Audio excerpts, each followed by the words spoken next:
Hola, ¿cómo están? Bienvenidos. Soy Alejandro Fuentes, especialista en protección radiológica, y les voy a dar una clase de rayos X, sus fundamentos y aplicaciones. Bueno, los rayos X fueron descubiertos por Wilhelm Conrad Röntgen en el año 1895. Y como ustedes pueden ver en la imagen, esa fue la primera radiografía hecha en la historia, que era la mano de su esposa. Los rayos X tienen su nombre porque en ese minuto el origen de estos rayos, valga la redundancia, eran desconocidos.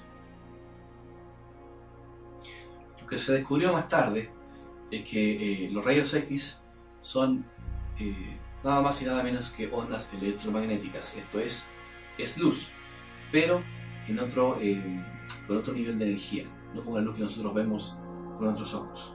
Como pueden ver acá, esta imagen nos muestra que esta luz, estos rayos X, tienen un componente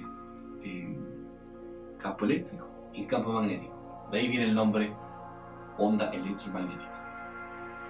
Bueno, los rayos X, al igual que cualquier otra onda, tiene una longitud de onda lambda, que está definido acá arriba, y tiene una frecuencia. Estas dos ecuaciones, la primera nos indica que la frecuencia es igual a la velocidad de la luz, en este caso dividido por la longitud de onda, y la segunda ecuación nos indica que la energía es igual a la constante de Planck h por la frecuencia. De ahí nosotros podemos ver que la frecuencia es directamente proporcional a la energía. Mientras más frecuencia tiene la onda, mayor es su energía.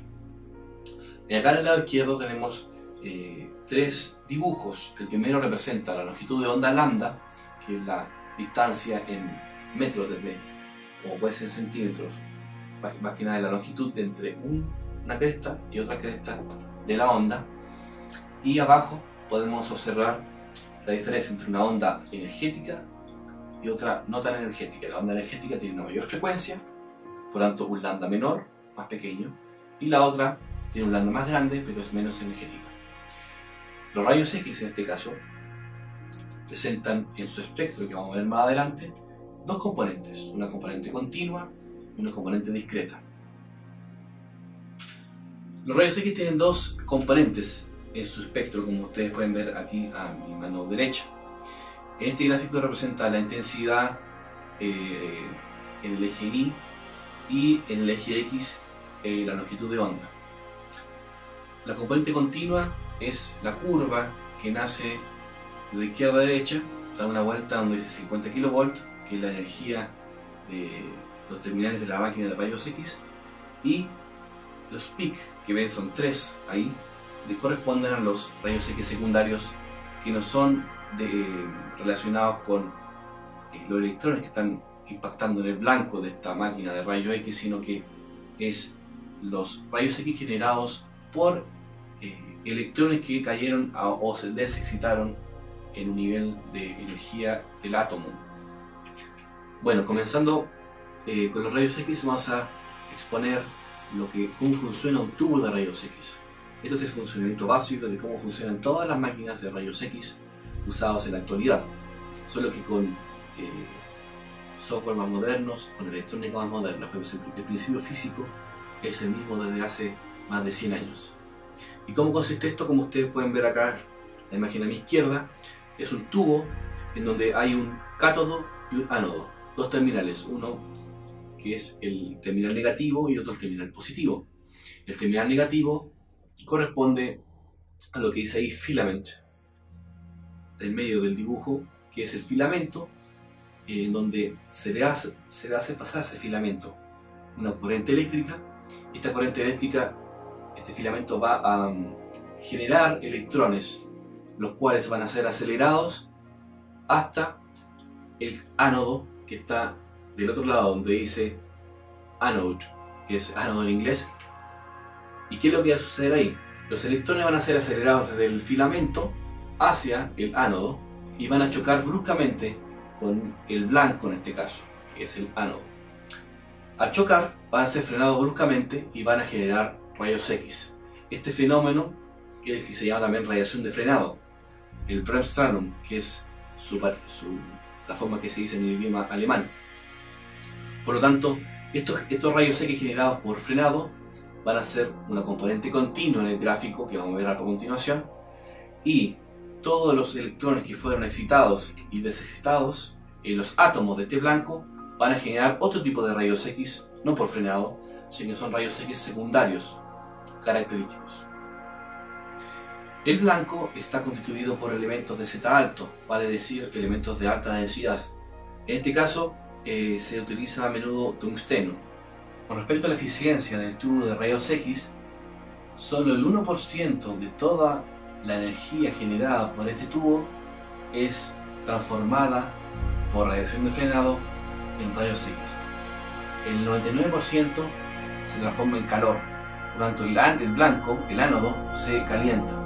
Y pues esa es la razón de por qué yo necesito un sistema de enfriamiento para mi blanco. Los rayos X característicos, como les había mencionado anteriormente, se generan por transiciones electrónicas entre electrones de un nivel de energía a otro nivel de energía. Como ustedes pueden ver en la imagen, aquí hay un esquema de cómo llega un rayo X a un electrón. Este electrón en un cierto orbital es excitado, salta una capa de mayor energía, un orbital de mayor energía, generando un hueco en el nivel de energía anterior donde él estaba. Luego, otro electrón circundante o el mismo puede nuevamente caer a ese nivel más bajo de energía, haciendo una desexcitación. Esto lo que crea, que es un rayo X secundario, es lo que uno puede ver en el gráfico siguiente como la radiación por rayos X en forma discreta. Este gráfico que ven a la izquierda nos da cuenta de lo que yo les explicaba recién. La componente continua, o sea, los rayos X generados por el frenado, son toda la curva que comienza desde aquí, del lado izquierdo hasta el lado derecho. Pero luego ustedes pueden observar que hay unos pics, de hecho hay 3 pics. Estos pics nos indican la radiación característica de los rayos X. Esto quiere decir que parte de los electrones que componen el átomo del blanco se excitaron y se desexcitaron. Esto significó que se emitieron rayos X de un cierto tipo de energía. Ese cierto tipo de energía está representado en este gráfico por ese pic. Bueno, son 3 pic. Cada pic significa diferentes kilovoltajes del tubo. Ejemplo, tengo un tubo con 50 kilovolts de potencial, ¿ya? Los electrones, cuando viajen desde el cátodo al ánodo, van a impactar el blanco, el ánodo, y van a generar rayos X de a lo más 50 kiloelectronvoltios. Pasando a otro tema, podemos observar acá a mis espaldas un gráfico, un esquema del espectro electromagnético en general, desde las energías más bajas de radiación hasta las energías más altas de radiación, vale decir, de la luz de menor energía a la luz de mayor energía. Podemos comenzar con la luz de menor energía, a mi lado derecho. ¿Qué son la radiación electromagnética de menor energía o de baja energía? Son, por ejemplo, las ondas de radio, que tienen una longitud de onda del orden de los metros, o como ven ahí, del orden de las canchas de fútbol. Claro, a mayor longitud de onda, menor energía de la onda. Luego, si los vamos a hacer avanzando en el esquema, podemos obtener o podemos observar las microondas. Luego los podemos acercar al infrarrojo, que es una longitud de onda que la pueden ver ciertos animales cuando cazan en la noche, por ejemplo serpientes que cazan ratones. Estas serpientes en sus ojos, en su sistema visual, pueden detectar estos fotones, esta radiación infrarroja, cosa que el humano no puede. Luego podemos ver que es una franja muy angosta la longitud de onda que nosotros podemos ver, la luz visible que nosotros le decimos. Fíjense que es algo tan ínfimo lo que podemos ver con respecto a todo el espectro electromagnético, pero bueno, es lo que nosotros necesitamos para subsistir. Luego, si nos vamos aumentamos la energía, podemos ver la luz ultravioleta. La luz ultravioleta es luz que no la podemos observar, pero es no ionizante. Vale decir, esta radiación no arranca electrones de los átomos de un hielo, por ejemplo. Si aumentamos la energía, si seguimos este espectro, podemos ya llegar a la radiación ionizante, que comienzan con los rayos X, lo que estamos estudiando ahora. Luego podemos ver rayos X, soft se refiere a rayos X de baja energía, como por ejemplo cuando ustedes se van a hacer una radiografía de tórax o una radiografía dental, son rayos X de baja energía. Y luego rayos X de alta energía usados en la industria. Para finalmente terminar los rayos gamma, que son radiación, sigue siendo radiación electromagnética, pero de alta energía, y que sí es su exposición no controlada, puede producir daños severos. Bueno, los rayos que igual generan daños severos a la salud si es que no se toman las precauciones necesarias. Pero los rayos gamma son de mayor energía que los rayos X. Y más adelante, no se alcanza a ver en el gráfico, vienen los rayos gamma del cosmos, que son mucho más energéticos, pero gracias al planeta Tierra, que nos brinda con su campo magnético y la atmósfera, estamos bastante protegidos de ellos. Bueno, pero ustedes me preguntarán, entonces si los rayos X y los rayos gamma son ondas electromagnéticas, ¿serán iguales? ¿O se parecen? ¿O son distintas? ¿Cuáles son las similitudes y la diferencia de estas dos radiaciones que son como primos? Son radiaciones electromagnéticas, solamente que se diferencian en la energía. Bueno, hay una diferencia sustancial. Esta diferencia es que una es generada en el núcleo del átomo y la otra es generada en los orbitales del átomo. Los rayos gamma son generados en el núcleo del átomo. El átomo, que está radioactivo, quiere liberarse de energía, reestructura su núcleo y emite radiación gamma desde el núcleo. En cambio, la radiación en forma de rayos X, como vimos anteriormente, generada en los orbitales, como rayos X característicos, ¿no es cierto? Y como radiación de frenado. Esa es una de las diferencias, y es la diferencia sustancial entre estas dos radiaciones. Pero también tienen muchas similitudes. Ambas son ondas electromagnéticas. Ambas hacen los mismos efectos sobre la materia. Esto es el efecto fotoeléctrico, el efecto Compton y la creación de pares. Las tres variables que yo puedo manejar en el tubo de rayos X son el kilovoltaje, miliamperaje y tiempo. El kilovoltaje es referido a la cantidad de voltaje que yo defino entre mis dos terminales, el cátodo y el ánodo. Mientras más kilovoltaje, mayor energía toman estos electrones y mayor energía van a tener los rayos X. Mientras más energía tengan los rayos X, van a poder penetrar objetos más densos, ¿ya? Por otro lado, el miliamperaje es, mientras más miliamperaje yo tengo, miliamperaje es una unidad de corriente. ¿Dónde hay corriente? Bueno, es la corriente que pasa por el filamento, y ese es el filamento que está en el cátodo, y ese filamento es el que genera electrones que van a ser acelerados hacia el blanco. Mientras más corriente pase por el filamento, mayor cantidad de electrones van a salir a ser impactados al blanco. Por lo tanto, con esta variable de miliamperaje yo voy a poder obtener mayor definición en mi imagen. Y lo otro es el tiempo. ¿Cuánto tiempo yo voy a generar rayos X? ¿Cuánto tiempo de exposición voy a tener?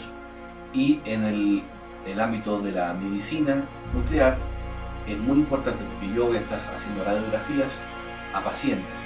Por lo tanto, esta variable de tiempo es muy importante para no sobreirradiar a las personas. Como hemos dicho anteriormente, solamente una fracción, el 1% de toda la energía generada por el tubo de rayos X es efectivamente transformada en rayos X. Acá hay un ejemplo en donde se expone una pequeña relación. F, el factor que es efectivamente transformado en rayos X, es igual a 1,1 por 10 a la menos 9, Z por V. Z es el número atómico del blanco y V es el voltaje de los terminales cátodo-ánodo de mi tubo de rayos X. Por lo tanto, a modo de ejemplo, el blanco va a ser tungsteno o wolframio, su nombre en la tabla periódica, y su Z es 74. El voltaje de trabajo en este caso va a ser de 120 kV. Si yo pongo esos dos valores en la fórmula, vale decir F es igual a 1,1 por 10 a la menos 9 por 74 por 120.000, 120 kV, me da como resultado que la eficiencia es del 0,98%, o sea, el F, que la eficiencia es el 0,98%. Menos del 1% de la energía total generada es efectivamente transformada en rayos X. Esto les da a ustedes una idea de que el tubo de rayos X no tiene una buena eficiencia, de hecho tiene una muy mala eficiencia para generar rayos X.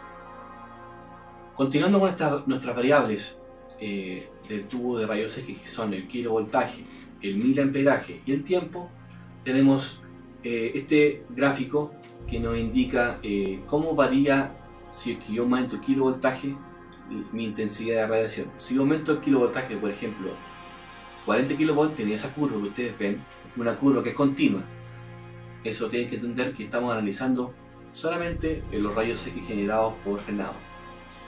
Tiene una curva que es en su máximo menor que la curva de 60 kV. La curva de 60 kV tiene una mayor intensidad. ¿Por qué? Porque los rayos X que salieron del blanco tienen mucha más energía que los de 40 kV. Los de 60 kV fueron acelerados con energía mayor que los de 40 kV. Con respecto al miliamperaje, si aumento la corriente de filamento saco más electrones. Tengo mucho más electrones que van a ser acelerados. Por lo tanto voy a tener una intensidad más alta de rayos X. Y en el gráfico de abajo podemos observar diferentes blancos que son cromo con un Z de 24, rodio con un Z de 45 y wolframio o tungsteno con un Z de 75. Fíjense que el color oscuro, que es el wolframio, es un elemento más denso que los otros dos, tiene una intensidad mucho más alta de rayos X. Es porque es más denso.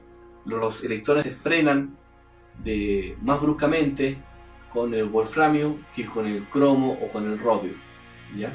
De hecho, el cromo tiene una curva de intensidad mucho más baja que ambos. Referidos a la aplicación de los rayos X a la medicina, por ejemplo, tenemos en este dibujo un paciente en donde se le es irradiado con rayos X, y el primer cuidado que yo tengo que tener es referido a la radiación dispersa. ¿Por qué? Porque los rayos X que llegan al paciente, algunos de ellos son reflejados por el paciente, generando radiación por dispersión. Para ello yo necesito blindar los rayos X. ¿Y cómo se blinda los rayos X? Es con plomo, al igual que los rayos gamma. Esta radiación dispersa es la principal fuente de dosis para los doctores o el equipo técnico que está en esa instalación. Y después esa es la razón de cuando uno se saca un rayo X, la persona, en este caso el tecnólogo médico, se pone detrás de un biombo para poder blindarse de esa radiación dispersa. La relación matemática que describe esto es la que ustedes pueden ver a mis espaldas, que es I es igual a I sub 0, la intensidad final es igual a la intensidad inicial, por E elevado a mu por rho por D, en donde mu es el coeficiente de absorción de masa, que está en centímetros cuadrados por gramo, rho es la densidad del material absorbente, en este caso el plomo, y D es el espesor del plomo. Otra aplicación o un avance dentro de la aplicación de los rayos X es la imagenología. Entonces, a régimen radioscópico de 3 mA, 60 a 80 kV y hasta 3 minutos, uno puede visualizar una imagen perfecta, es como ver una televisión. ¿Cómo funciona esto? Los rayos X llegan a un fotocátodo. Este fotocátodo transforma esos rayos X en electrones, los cuales son acelerados y chocan finalmente en una pantalla radioscópica, que es la imagen finalmente que uno ve. Así funcionaban las televisiones en la antigüedad. Yo alcancé a ver televisión, esas grandes, con los tubos, así funcionaban. Y esa es una aplicación que se utiliza en todo ámbito de cosas, por ejemplo en la medicina, cuando el doctor que te quiere operar y quiere ver la operación en una pantalla, ¿no es cierto? Porque es una operación que requiere mucha precisión, él puede utilizar fluoroscopía, ¿no? Que es esta técnica. Entonces, las aplicaciones médicas tenemos para el diagnóstico la radiografía, que nos da el principio de información de proyección del órgano sobre la placa fotográfica, un diente, una radiografía de muñeca, etc. Se muestran en esta tabla las tensiones, a menos usualmente que se utilizan, las corrientes que se utilizan también, y el tiempo de exposición. Fíjense que en la radiografía los tiempos son muy pequeños, 200 microsegundos. Fluoroscopía, que vimos recién, que es ver como una pantalla de televisión la proyección de la imagen de los rayos X. Esa imagen se proyecta en una pantalla de sulfuro de zinc para estudios dinámicos, órganos en movimiento, ¿ya? Se muestran las tensiones usadas, corrientes y tiempos de exposición, ¿ya? Radioscopía, lo mismo, tensión, corriente y tiempo. Fíjense que para la técnica dental se utiliza 0,1 a 2 segundos de tiempo de exposición al paciente y tensiones y corrientes muy bajas, porque básicamente lo que uno tiene que traspasar con los rayos X es un diente. Dentro de las aplicaciones médicas vimos la de diagnóstico y ahora vamos a ver la de terapia. ¿Y para qué se utiliza la radiación X en terapia? Bueno, usando lo que ellos hacen en la materia, o sea, destrucción, efectos, en este caso de místico, destrucción mediante altas dosis de radiación, ¿ya? De tejidos tumorales malignos, 20 a 80 kV hasta 200 kV. Fíjense, 200 kV, y en diagnóstico usamos a lo más, ¿no es cierto? 150. Y a profunda, cuando tenemos que hacer una terapia a profundidad considerable, usamos hasta 500 kV, ¿ya? ¿Esto para qué? Para que destruir las células cancerígenas. Finalmente vamos a hablar sobre la protección radiológica en el uso de equipos de rayos X. Primero, usar el traje adecuado para las áreas de rayos X. Esto es plomo, básicamente, elemento de Z alto, como les mencioné. Utilizar, esta es la parte del blindaje, pero tenemos que usar distancia y tiempo. Esa manera también tenemos que manejar, que son parte de las tres técnicas que yo tengo que usar para protegerme de la radiación, de la exposición. Segundo, este blindaje que les mencioné lo puedo utilizar ¿dónde? En algún biombo o en alguna caseta, cuando yo accione mi disparo de rayos X. Puedo activar interlock de desactivación o una señalización que me indique si se está utilizando o no rayos X. También un chequeo periódico del equipo en cuanto a las fugas, ¿no es cierto? Usar guantes, delantales plomados cuando las condiciones lo requieran. Guantes no para contaminarme, sino que guantes plomados para proteger de la radiación que pudiese llegar a mis manos. Luego, filtrar adecuadamente el haz primario, radiación de baja energía. ¿A qué lo que se refiere? Que el haz esté filtrado de buena forma, en donde la placa fotográfica esté justo en el lugar y que no los rayos que no salgan por otro lado y se irradien lugares que yo no quisiera irradiar. Lo otro, poner un filtro adecuado, ¿no es cierto?, para yo filtrar las componentes de baja energía del rayo X que no me van a significar una mejor imagen en mi placa fotográfica. Esas componentes de baja energía que yo no necesito van a generar mayor dosis. Yo no quiero que el paciente tenga más dosis, por lo tanto yo las tengo que filtrar. Como las filtro, usando ciertos filtros. Luego, limitar la irradiación solo al área de estudio, como le mencionaba recién. Si quiero hacer una radiografía de manos, tengo que filtrar bien el haz, de tal forma de que me irradie solamente la mano, que no me irradie parte de mi muñeca, mi brazo.